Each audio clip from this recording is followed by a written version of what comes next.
Thanks for joining me. I'm Scott. Welcome to my channel. Today I'm going to be working on the rare import guitar. This is Takamine, was in a flood. Harpeth River, actually, which I named my business after.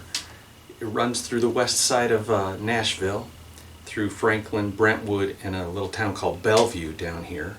And this guitar was in a case in the basement when the Harpeth River flooded about 6-7 years ago.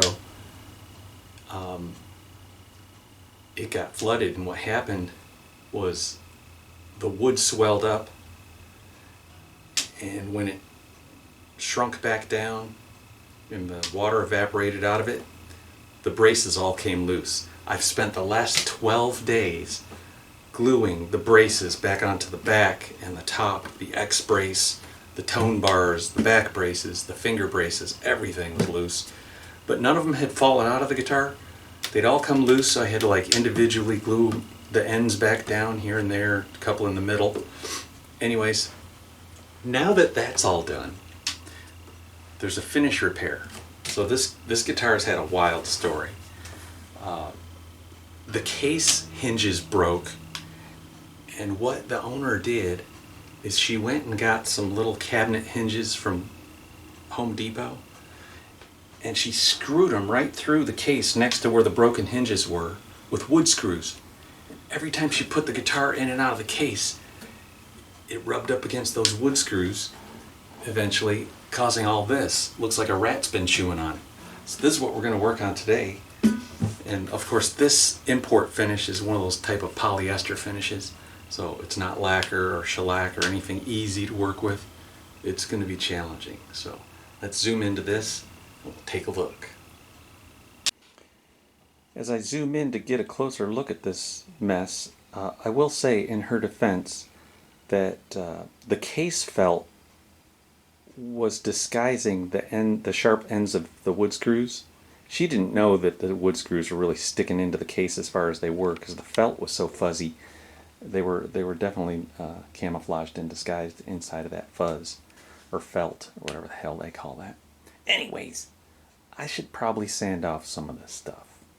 I mean, obviously, the top layer of rosewood is missing, and this is a plywood construction, because I can see the inner layer of plywood, which has more of a vertical grain from this vantage point. Most of the horizontal grain rosewood veneer from the top layer was gone. But I probably want to just get rid of all this clear finish, at least a perimeter within 2 or 3 millimeters of the damage, and get down. So first step, I think it's going to be 120 grit sandpaper.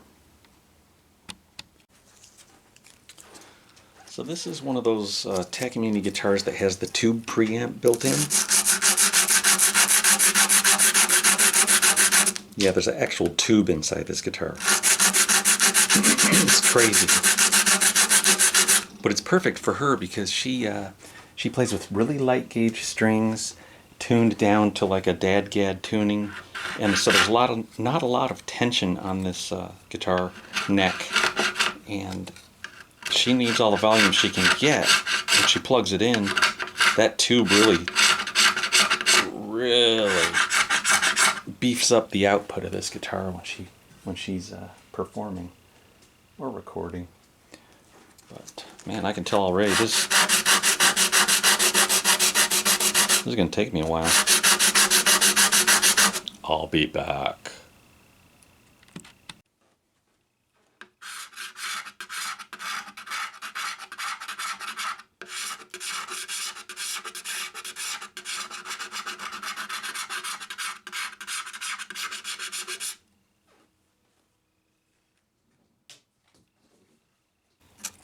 I mostly been using the scraper to remove the bulk of the polyester. Now you can see I've created that perimeter of bare wood, and I'm kind of feathering in the edges with the 120. So the reason for the scraper also is I can see what I'm doing better with the scraper. It doesn't create so much fine dust, and give it a try. You'll see. You can use a razor blade if you don't have one of these fancy scrapers, but man, this angled one with all these different radiuses on it, highly recommend it. It's Mac. Get you one. You won't regret it. They're not cheap, but you got to spend money if you want to save money.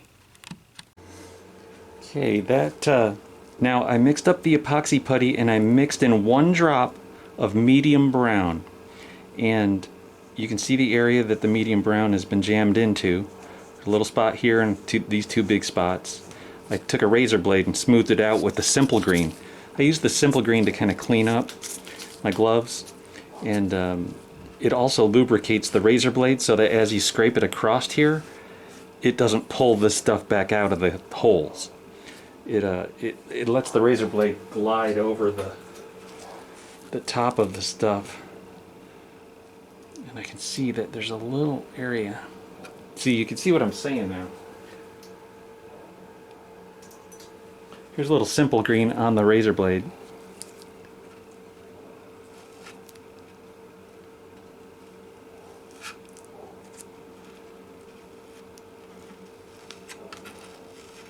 There. If you start working with epoxy putty, you'll be surprised, I think, how very little it takes to repair an area that big. See, the tube of materials about the size of a quarter here. Say this tube, and what I do is with that razor blade, I take the razor blade and I score it into pie shapes like this, and then I come in from the side and I scoop off about 1/8 of an inch chunk. I only used 1/4 of an 1/8 inch deep chunk, you know, about yay.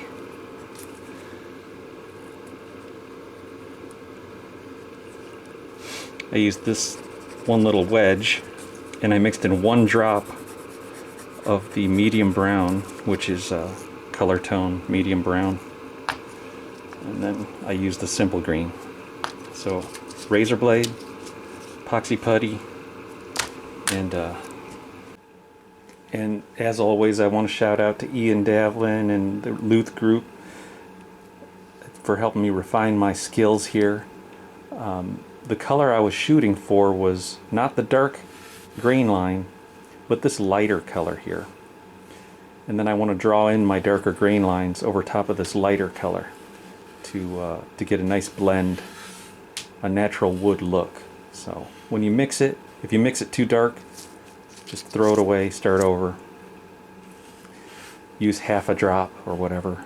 Use a bigger piece of epoxy putty. But that little wedge, quarter-shaped wedge piece that I used, 1/4 of that pie shape, I threw about half of it out. So it doesn't take a lot. After a little light sanding and waiting for an hour, I'm going to take a little shellac on a paper towel and just give a little wipe.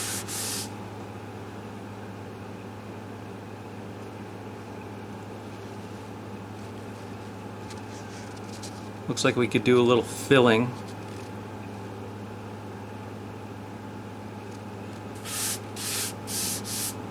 Yeah, I've got some low spots. Before I do the filling, I'm going to dig out these little light colored spots. This is like where the hardener in the putty didn't quite mix 100%. There's just these 2 little spots. They'll end up looking like 2 little pieces of the pour.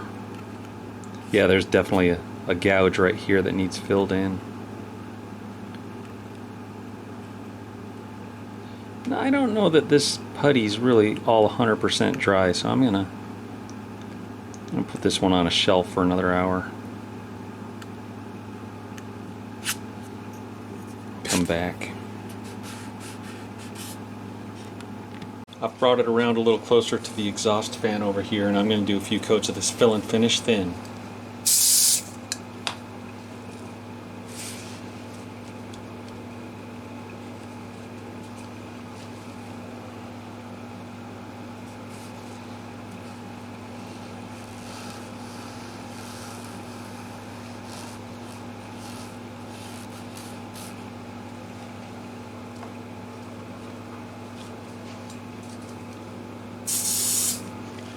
I spray the accelerator over there by the exhaust fan, then I bring it over to the workpiece.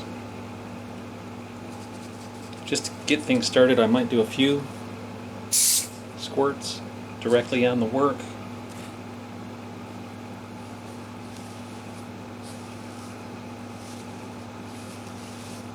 After the first layer, I should be able to just work with the paper towel, bringing it back over to the workpiece.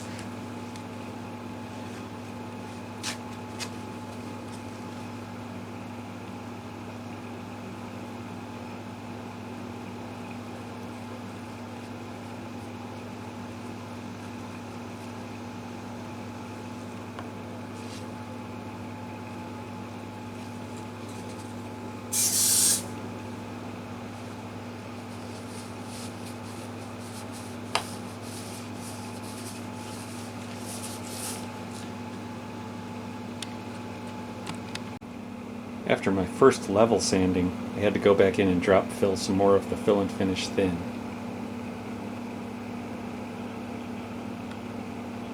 Next, level sanding number 2. Okay, this is immediately after level sanding off that little drop fill. I still see one little spot that's low, but I'm not going to stress out over that. I want to wipe this down with some naphtha, if I can find it. Where is it? Little naphtha wipe. You can see my fill is a little too brown, not red enough. So the first thing I'm going to do is get this looking a little more red. Epoxy putty. It needs a little redness to it. I'm going to wipe it this time with shellac.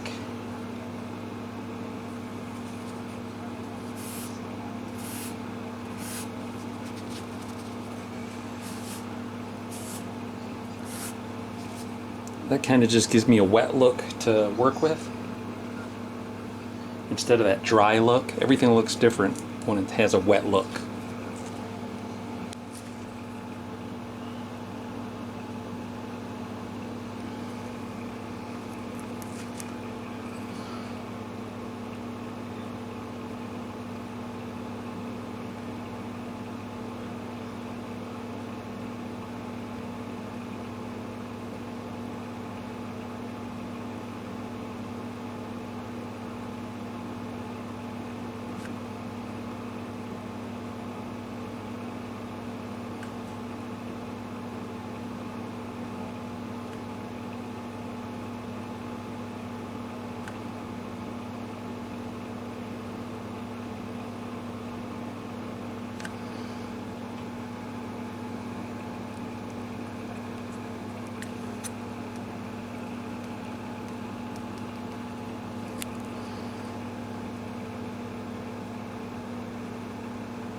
Okay, now for the wipe on poly, I just wet a paper towel and give it a quick little wipe.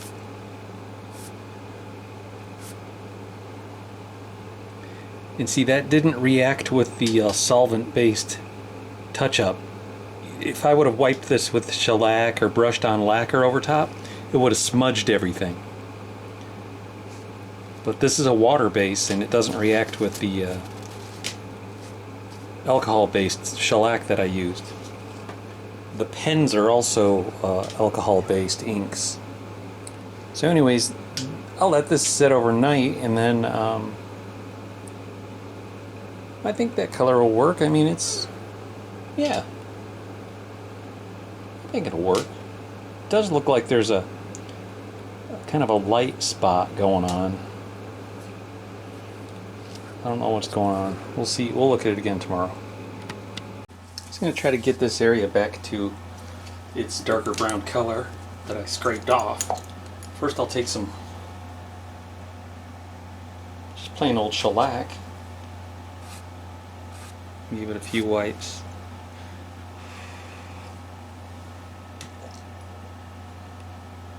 It's a 2-pound cut.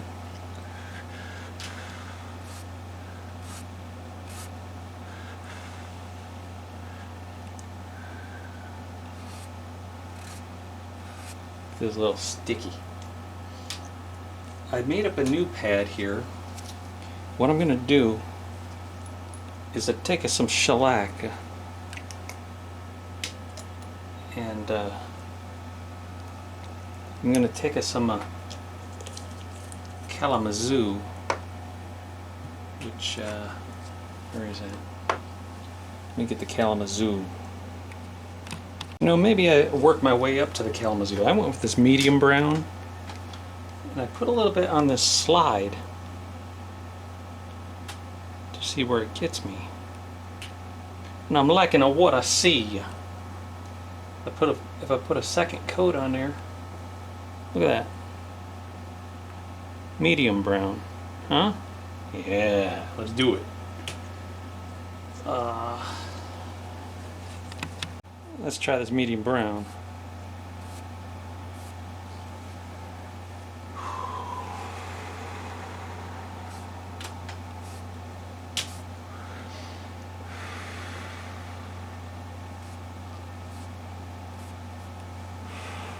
I'm gonna have to go around the edges and kind of scrape that off, I think.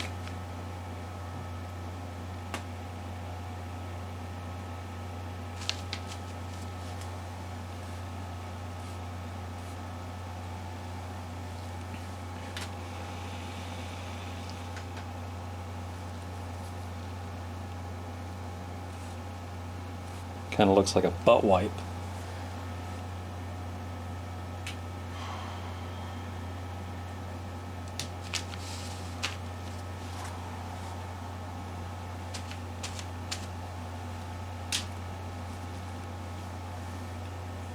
Sometimes you need to put a little oil on her. Oil it up.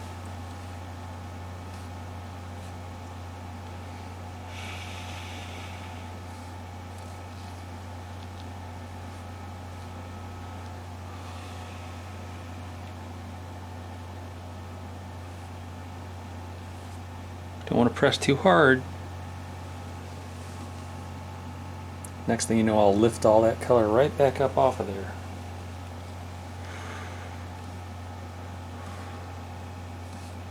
This will take a while. I'll work my way up though. Did a little scrape around here because it was overlapping. And now it looks a little too dark, so I'm going to just knock it back a little right here.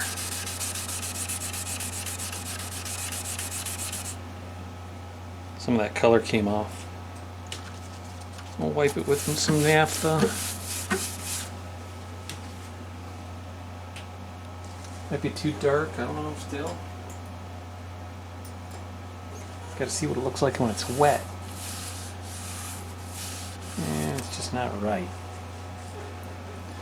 Just ain't right.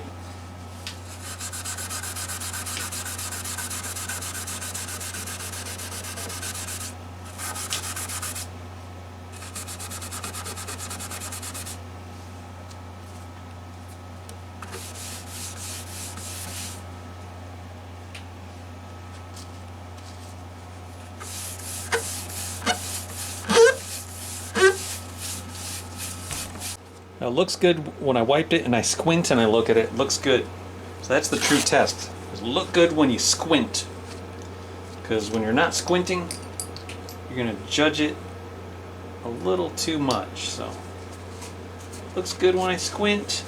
Let's go ahead and apply the fill and finish top coat.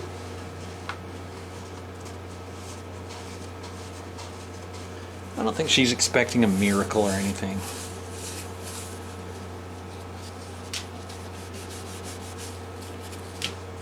Accelerator!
I dry sanded it with 400 grit, and I was going to do like 2 more coats, but before I do, I wanted to see if I can get rid of this ugly white scratch.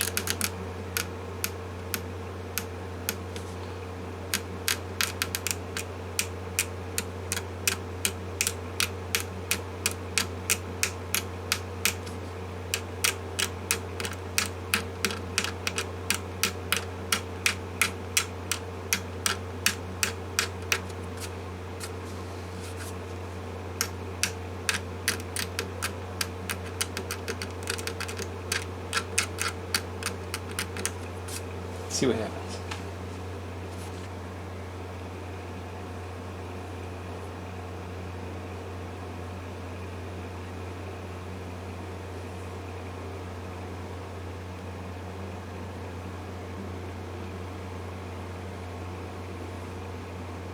I made it smaller, but no, it's not invisible.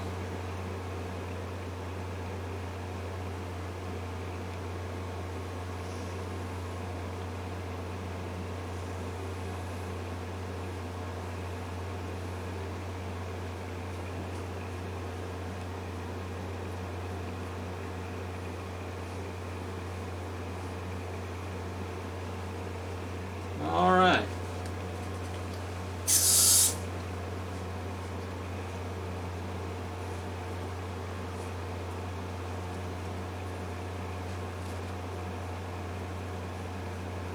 Maybe one more coat.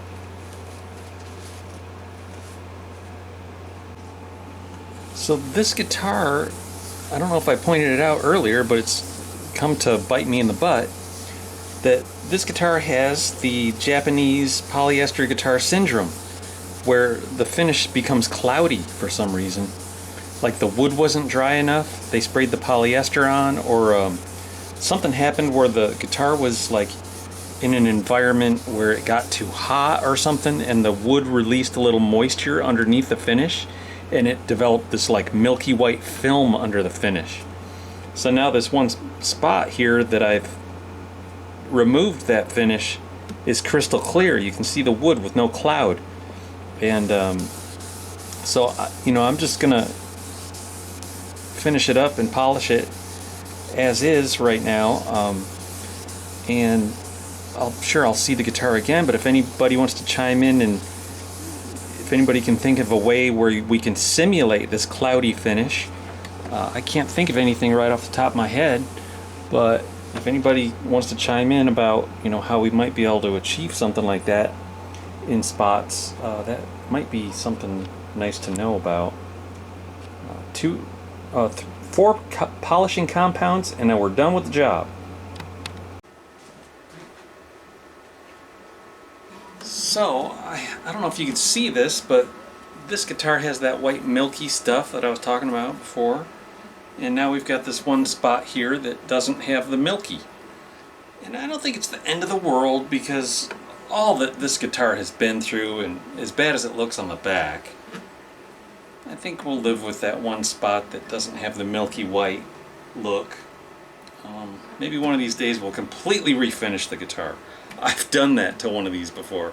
Completely stripped it and just did a French polish finish over it. It looked pretty good, but it's a little too much work for what these guitars are worth most of the time.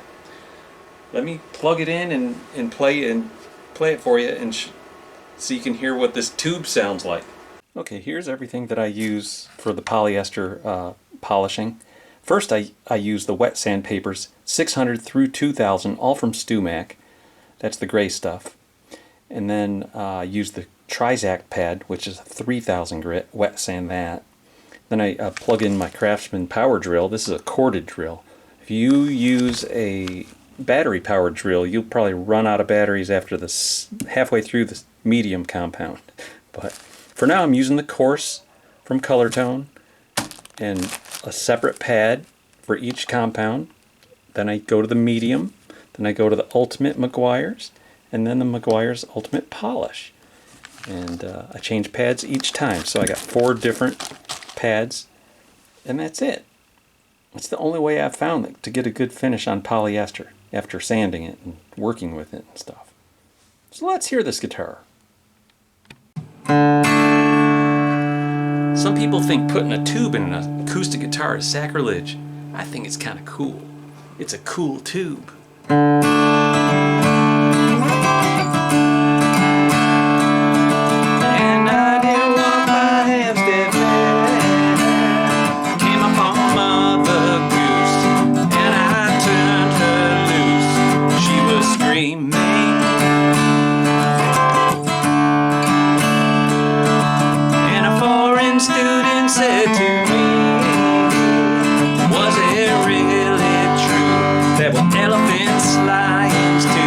Piccadilly Circus.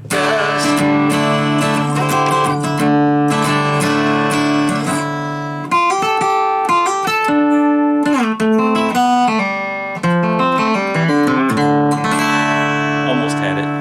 Hey guys, thanks a lot. I really appreciate it. I appreciate all the comments lately. And thanks for sticking around and liking. And I'll catch you later.